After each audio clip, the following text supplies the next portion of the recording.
ناظرین، Saddam Hussein کی live history بتاتی ہے کہ 28 اپریل 1937 کو جب تکریت میں صدام حسین نے ایک کسان گھرانے میں آنکھ کھولی تو ان کی ولادت سے پہلے ان کے والد کا انتقال ہو چکا تھا۔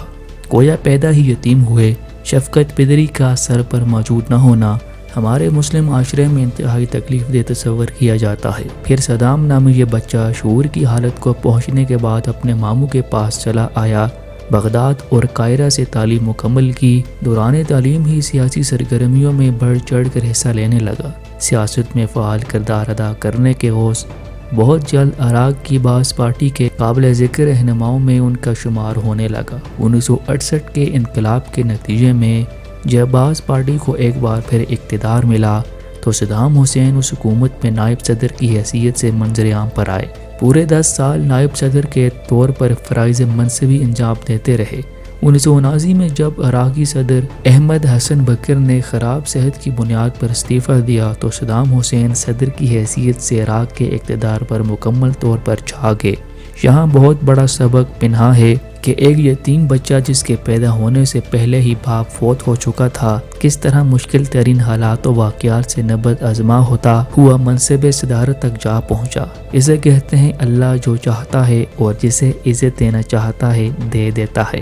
انسانی عقل خدائی فیصلوں کی گہرائی تک نہیں پہنچ سکتی۔ اس میں کوئی شک نہیں کہ عراق کی جدید پیمانے پر ترقی کے لیے صدام حسین نے انتہائی اہم کردار ادا کیا، لیکن ان کی زندگی کا دوسرا ناپسندیدہ پہلو ایک برادر ملک ایران کے خلاف امریکہ کے ایما پر 10 سال غیر ضروری جنگ لڑنا تھا۔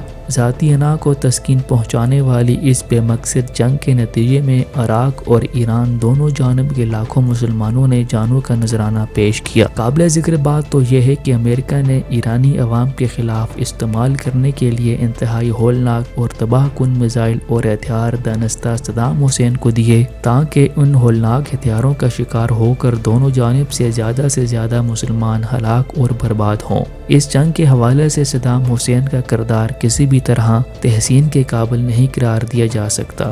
اگر یہی طاقت وہ اسرائیل کے خلاف استعمال کرتا تو اسرائیل کا بھی عربوں کے درمیان استحکام حاصل نہ کر پاتا، لیکن بدقسمتی سے صدام حسین یہودیوں اور عیسائی طاقتوں کا اعلی کار بن کر مسلم امہ کے خلاف ہی بے جا طاقت استعمال کرتا رہا، جو اس کی زندگی کا تاریک ترین باب ہے۔ 1988 میں مسلم امہ کے مجبور کرنے پر جب جنگ ختم ہو گئی تو صدام حسین نے بلا سوچے سمجھے ایک اور پڑوسی ملک ریاست کویت پر یلغار کر دی اور آنن فانن اس پر عراقی فوج قابض ہوگی۔ اس کی اس حماقت کا فائدہ امریکہ اور اس کے اتحادیوں کو اس طرح ہوا کہ کویت کو آزاد کرانے کے لیے امریکہ کی فوجیں کویت میں جا اتری اور صرف چند دنوں میں ہی عراقی فوج کو دھکیلتی ہوئی عراق کی سرحدوں کے اندر تک لے گئی۔ اس عراقی یلغار کے نتیجے میں کویت کی معیشت کو ناقابل تلافی نقصان پہنچا۔ تیل کے بیشتر کنووں کو عراقی فوج نے آگ لگا دی۔ کویت کی حدود میں آنے والے تمام شہروں اور قصبوں کو درندگی کا مظاہرہ کرتے ہوئے ایسے لوٹا جیسے کوئی دوسرے ملک کی فوج مفتوح ممالک کو لوٹا کرتی ہے۔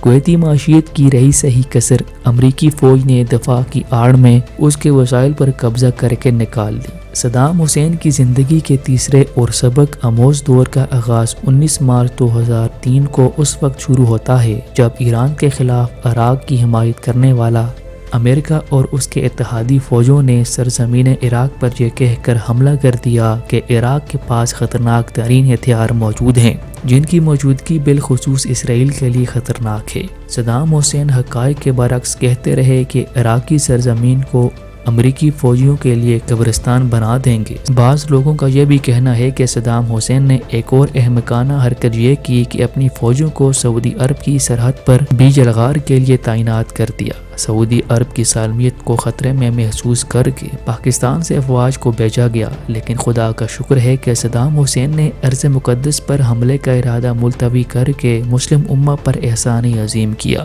وگرنہ اپنے ہی ہاتھوں ارض مقدس کی بے حرمتی ہو جاتی جس پر غیر مسلم اقوام کی خوشی کا کوئی ٹھکانہ نہ ہوتا، بلکہ امریکہ کو دفاع کی آڑ میں سعودی عرب میں مزید قدم جمانے کا موقع میسر آ جاتا۔ چند ماہ کی مزاحمت کے بعد عراقی فوجیں پسپا ہو گئی۔ امریکی اور اتحادی فوجوں نے بغداد سمیت پورے عراق پر قبضہ کر لیا۔ اس قبضے کے بعد امریکی جریدے کی رپورٹ کے مطابق 6.5 لاکھ مزید انسان لقمہ اجل بن چکے تھے، جن میں امریکی صرف 3000 تھے۔ اتنی بڑی ہلاکتوں کا ذمہ دار صدام ہے یا بش، اس کا فیصلہ تاریخ ہی کرے گی۔ ان تمام واقعات سے یہ سبق بھی ملتا ہے کہ امریکہ جس کو پہلے اپنے مقاصد کی تکمیل کے لیے استعمال کرتا ہے، وقت گزرنے کے بعد اسی شخص کو صفحہ ہستی سے مٹانا بھی وہ اپنا فرض اولین سمجھتا ہے۔ یہ سبق صرف عراق کی حد تک ہی محدود نہیں ہے۔ پاکستان کے کئی حکمران اس امریکی رویے اور طوطا چشم پالیسیوں کا شکار ہو چکے ہیں، بلکہ موجودہ حکمرانوں کا انجام بھی صدام سے مختلف نظر نہیں آتا، جو اٹھتے بیٹھتے دہشت گردی کے خلاف جنگ کرنے کے ساتھ ساتھ امریکی ایما پر روشن خیالی کے روپ میں پاکستان جیسے اسلامی معاشرے میں ہر سطح پر بے حیائی اور بے راہ روی کا ماحول پروان چڑھانا چاہتے ہیں۔ صدام حسین کا انجام ہمارے حکمرانوں کے لیے بالخصوص لمحہ فکریہ پیدا کرتا ہے، جو امریکی حکمرانوں کی عرشیوار حاصل کرنے کے لیے اپنے ہی ملک میں اور اپنے ہی ہم وطنوں کے خلاف نہ صرف جنگ عروج پر پہنچا چکے ہیں بلکہ اب بھی جاری رکھے ہوئے ہیں، لیکن دوسروں کی خاطر اپنوں کو ہلاکتوں کا شکار کرنے والے عناصر کا انجام اس سے مختلف نہیں ہوا کرتا۔ یہی تاریخ کا اہم سبق ہے۔